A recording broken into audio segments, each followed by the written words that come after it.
The new Corolla Cross. Fill it with friendship and family. The new Corolla Cross. Filled with life. It is GTV powered by World Sports Betting. It is gtimes.co.za. It's CAF Champions League match day number 5. Mamelodi Sundowns have just drawn with EFC Lupopo Yangape TRC. But like a 1-1, meaning that Sundowns they go through game yabo yokugqibela next week against Coach Rulani. Against MC Alger. Coach Rulani. Against Coach MC Rulani. Alger. No, Sundowns. Against Coach Rulani. No, MC Alger. Bobsy. If you are saying Coach Rulani, you must mention Cardoso against Rulani. Bobsy. Up against Coach Rulani. You understand? But now when you say Sundowns, Sundowns is going to play against MC Alger. Bobsy. Next Shane week. Machine. Guyelo nje apha studio. I mean, even TKJ is wearing his Sundowns jersey. Yeah. So if you've been wondering, go to TKJ supporter which team? TKJ now it's South official. African. TKJ. Yes, South African. TKJ wearing a skipper, a snap badge and a star. Jongo Bobzin. Bobzin. Shane Shobam, Machine. Right. what's happening? Sawubona Shane. How are you, my friend? No, I'm good Shane. Ngibulise uTKJ. Yabona ugqoka i-t-shirt enhle la. Hey. Yambona. Uyasho bestinke uthi hayi kancane uyavela TKJ. He's the 18-time league champion, TKJ. Yeah. No Shane man. Ngiyacabanga ukuthi uyayibona indlela, uyakubona ukukhanja Shane. Yabona. Yeah, ithi ngibulise amadoda, ngibulise uTsongo, ngibulise uJunior, ngibulise no Mr Nkeyo. Chucks and Chucks. Ezinkulu. Hayi ne asiboke Shane. Mhlobam, we just watched lo mdlalo we Sundowns against iLupopo. It was expected ukuthi kwi 90 minutes you're probably going to play 70 to 71 minutes because they will spend most of the time belele grounding. Yeah. But Sundowns went there, they were looking for 3 points but they only could manage to get 1, meaning that umsebenzi wabo mkhulu next week eLoftus. Namhlanje it's 1-1. Masela ngomdlalo namhlanje ubone njani? Sharp Shane. Ngiyacabanga uma singena kule ndawo i-time wasting, I think badlale kahle kakhulu, babe fair today. Akuzange kube khona le time wasting esinokuyibona. Bekudlalwa ngenye indlela Shane. Serious badlale i-open play the way ngibone ngakhona, especially uma ungabheka first half. Bebangafuni ukunikeza Sundowns space iLupopo Shane. The way bebadlala ngakhona bebabonisa ukuthi bafuna ukuyibamba ngama counter attack because they understand ukuthi Sundowns idlala kanjani. That's why ngithi mina when you analyze the Sundowns you know very well ukuthi if ama wing back ayakhuphuka kusho kona ukuthi rest defense yabo kuzoba nenkinga especially ku center back. Uma ungabheka the way ba break ngakhona Sundowns ufuna kushaya ama offside trap ngaso sonke isikhathi, but these guys they were very quick, we understand. Le goal elingenile lapho ngabheka bebashaya high line Shane. And ushaya high line there kunabadlali kuLupopo abane speed. So ngiyacabanga ukuthi bayiplayne kahle especially first half i-team efana neLupopo ukuthi ithole lela goal the way ithole ngakhona uma ungabheka ukuthi bebangafuni Sundowns idlale. Bebangafuni abo sales uma ungabheka the way iSundowns beyidlala ngakhona behluleka Shane ukucombine ama passes, you understand, especially in the middle of the park from good defense build up Sundowns, you understand. So ngiyacabanga ukuthi game plan yabo beyigood beLupopo unfortunately bayithrowile le game and for bona manje sebadinga ama favor ku MC Alger to beat Sundowns because even if bangaywini game yabo Sundowns mangaywini game yayo phelile ngabe, you understand. So Shane ngiyacabanga ukuthi na Sundowns ngibone the way icale ngakhona Shane good lineup for me. The way icale ngakhona i-lineup yakho bekakubonisa ucoach Cardoso ukuthi kusho ukuthi la ku serious khona uyazi ukuthi kumele enzeni uma ungabheka le lineup. Ngiyacabanga ukuthi badlala abaningi the majority of those players kule lineup badlala i-CAF Champions League. Sometimes some of the things kumele uzibheke ezifana nalezi ukuthi ngiyothumela abadlali abanjani, you understand. So Sundowns ayicalanga kahle Shane, besihluleka njengoba ngisho ukucombine ama passes, you understand. Besingakhona ukujoina kumdlalo ofana noShasha la khona ngibona uShasha always uhlezi kulawo ama defense njengoba ngisho ngithi kunomdlalo ofana noLeon. I like that guy the way angakhona Shane uyakhona ukudotsha i-opponent, uyakwazi ukudropa deep azofuna ukudlala, and the more udropa deep uzofuna ukushaya le one touch uyayiconfuse le center back, uyayiconfuse le defense yeLupopo, you understand. So mawuthi uyayibheka uTebza ucale phambi kwa Jaden and lento beyingahlangani Shane and ngiyamthanda uTebza ukuthi adlale as 8 but ngibona the way bengakhona Jaden bekadlala deep.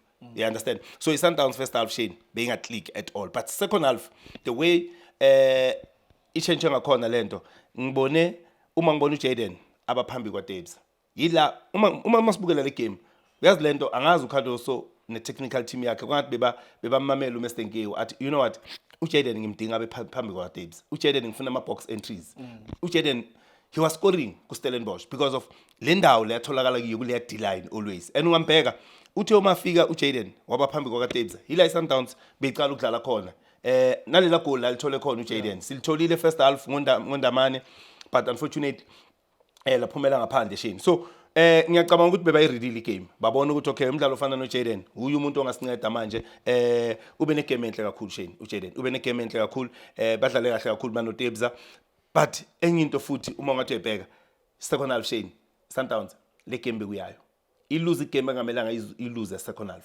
if end product final third ungabheka umrena watholile ama chances amaningi and utholakala ku position right but azange siconvert nabadlala abafana nabo uLeon ikhona i1v1 ayitholile maningi ama chances Sundowns watholile lapho kumele ngabe le game more than 5 chances lapho ngikhuluma ama clear chances angikhuluma ngama half chance nje ngikhuluma ngama clear chances la Sundowns bekumele ngabe repele game ngama goal unfortunately ihlulekile okuningi kwenzile failing to convert Shane zoyina kanjani igame mongagori Izolo usike sathetha about le game namhlanje if uyakhumbula ngosigudukayo you said you wanted uMorena to start up front Mudawu aqale as right back yenzekile namhlanje bobusini intoni ubuyifuna kangaka why did you want uThabile Morena to play more as a wing forward bengifuna because unomdlalo ofana noThapelo Shane ukwazi kahle ukuthi uma ngabe i-team ifuna ukukhuphuka ngama wing back ayikwazi ukukhuphuka ama nomrena ngapha unomdlalo ofana noOpre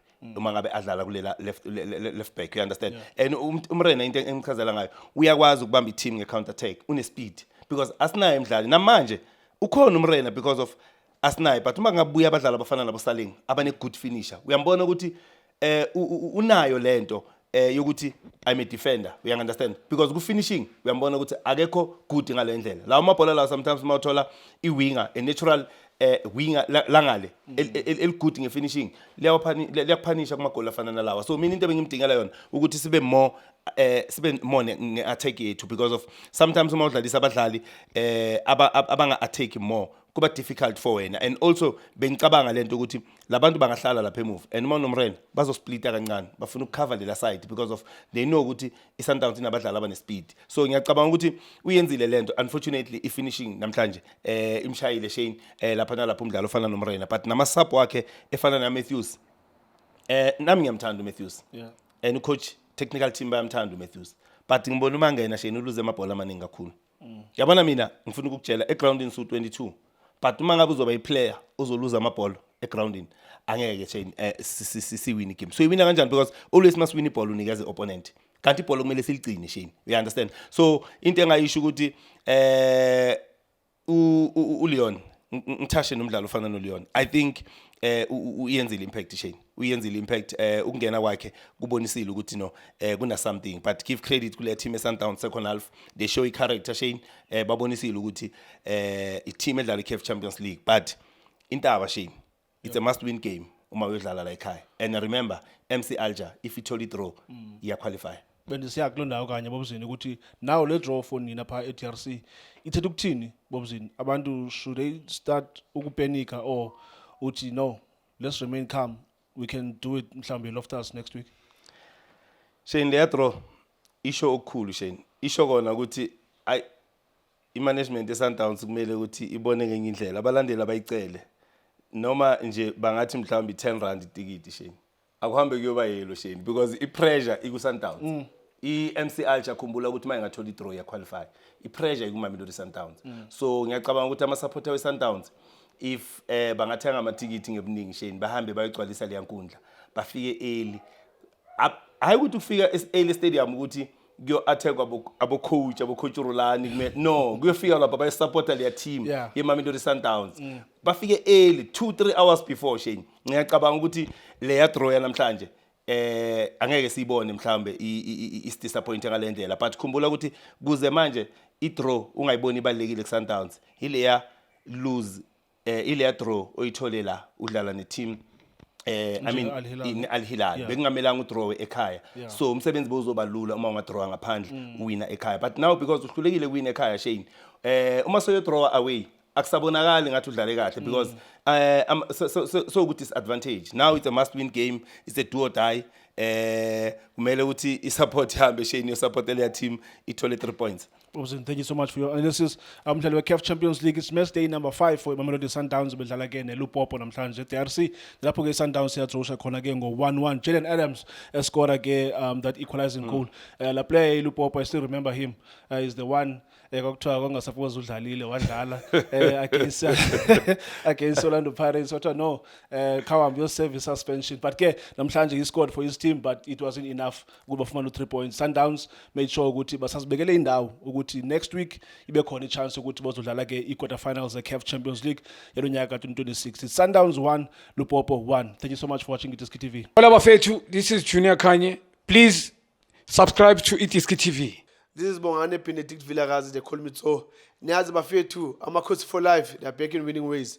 Please, siyacela ukuthi subscribe Itiski TV.